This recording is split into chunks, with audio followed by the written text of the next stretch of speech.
VK news, राष्ट्र के नाम। कुछ चीजें हैं जो इतिहास हमें सीखने के लिए और सोचने के लिए मजबूर करता है। भाइयों बहनों, आप में से बहुत सारे लोग होंगे जिन्होंने वो दृश्य देखा होगा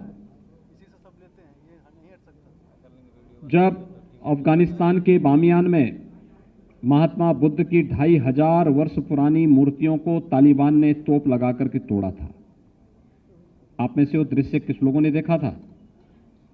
आज से लगभग 20 वर्ष पहले की घटना है। और तालिबान की उस क्रूरता को दुनिया ने भी देखा था। बुद्ध ने दुनिया पे कभी युद्ध नहीं थोपा। शांति, मैत्री और करुणा की बात जब भी दुनिया के अंदर होगी तो भगवान महात्मा बुद्ध सदैव पूरी मानवता के लिए प्रेरणा और श्रद्धा के केंद्र बिंदु बने रहेंगे। लेकिन शांति, मैत्री और करुणा के इस महामानव को, उनकी मूर्तियों को तालिबान ने कैसे तोड़ा था, यह दृश्य भारतवासियों को कभी भी विस्मृत नहीं करना चाहिए और दुनिया में शांति और सौहार्द के पक्षधर किसी भी व्यक्ति को कभी नहीं भूलना चाहिए। क्योंकि बुद्ध ने तो करुणा की बात की, मैत्री की बात की, शांति की बात की। बुद्ध की प्रतिमा को तोड़ने का मतलब शांति को तोड़ना, भंग करना,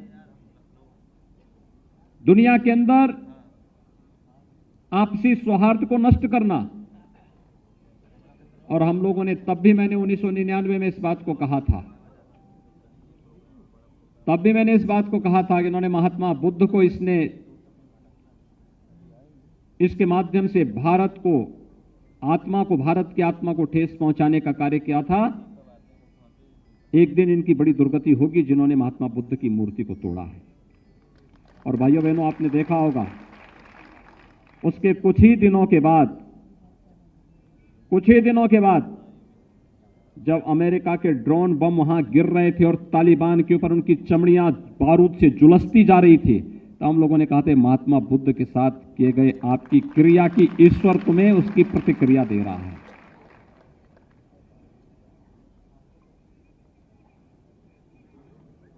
आप मुझे बताइए, भारत का राष्ट्रीय चिन्ह क्या है?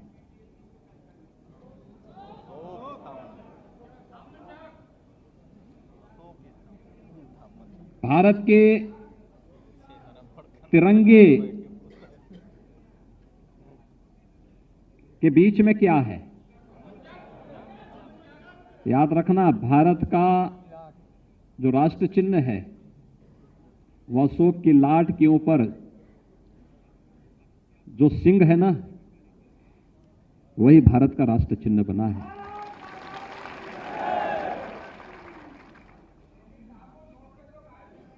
और भारत के आन, मान और शान के प्रतीक तिरंगा में बीच में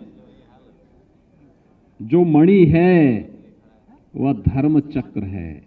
धर्म चक्र प्रवर्तनाय की प्रेरणा, ये दोनों की प्रेरणा कौन देता है? अशोक। भारत का स्वर्ण युग कौन सा था? चंद्रगुप्त मौर्य का था।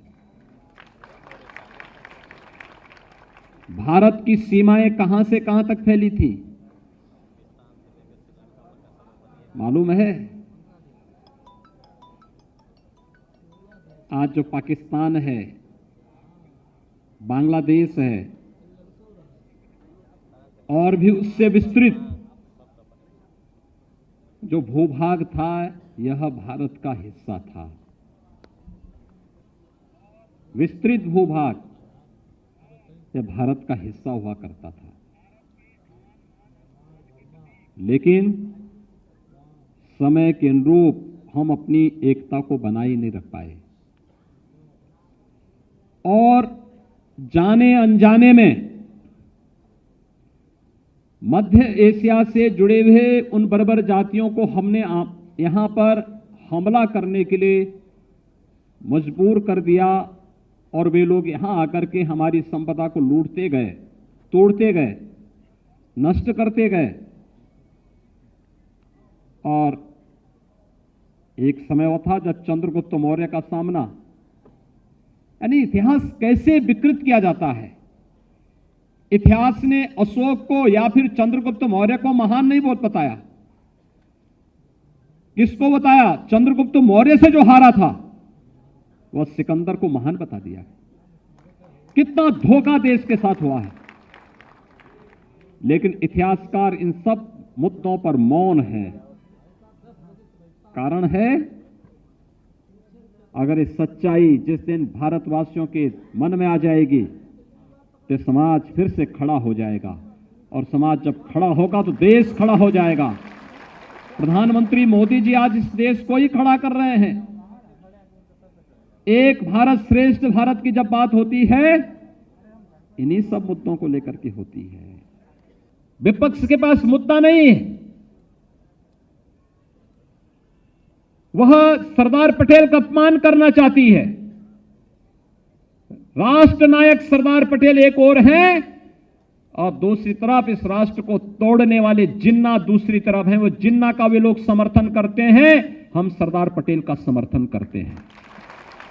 क्योंकि अगर सरदार पटेल नहीं होते तो भाइयों बहनों, भारत की स्थिति क्या होती, कल्पना से ही एक रोंगटे खड़े हो जाते हैं।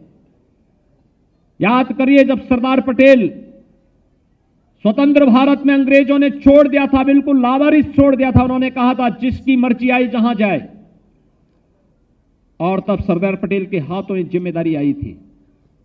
देश के उप प्रधानमंत्री और गृह मंत्री के रूप में उन्होंने पूरे भारत को एकजुट करने का जो अभियान प्रारंभ किया, जूनागढ़ का नवाब और हैदराबाद का निजाम, ये दोनों कहते थे कि नहीं, हम नहीं भारत गणराज्य में शामिल होंगे। सरदार पटेल ने कहा कि सीधी बातों से मानोगे ठीक है, नहीं तो टेढ़ी हाथ टेढ़ी उंगली से भी हमें घी निकालना आता है।